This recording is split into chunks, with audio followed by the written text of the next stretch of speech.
SRH versus DC. SRH 47 రన్స్తో డీసీపై భారీ విజయం.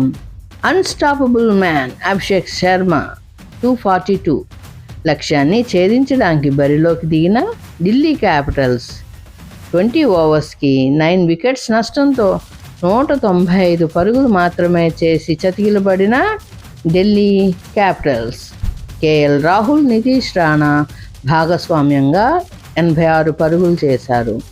23 బాల్స్కి ఒక 4, 3 సిక్సెస్తో 37 పరుగులు చేసిన కేఎల్ రాహుల్ని స్టీవ్ హుస్సేన్ వికెట్ తీశాడు. ఇక సన్ రైజర్స్ హైదరాబాద్కి చెప్పాలంటే ఒక ఓవర్లో 2 సిక్స్లు Abhishek Sharma, 1 six Travis Head ఆడి 20 రన్స్ తెచ్చారు.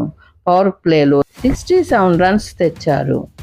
2 fours, 2 6, 37 పరుగులు చేసిన ట్రావిస్ హెడ్ని అక్షర్ పటేల్ అవుట్ చేయడంతో 97 పరుగుల వద్ద తొలి వికెట్ 9వ ఓవర్లో పడింది. ఐపీఎల్లో అభిషేక్ శర్మ 2వ సెంచరీ సాధించాడు. ఈ మ్యాచ్లో అభిషేక్ శర్మ 8 4లు 10 సిక్సర్లతో మోత మోగించాడు.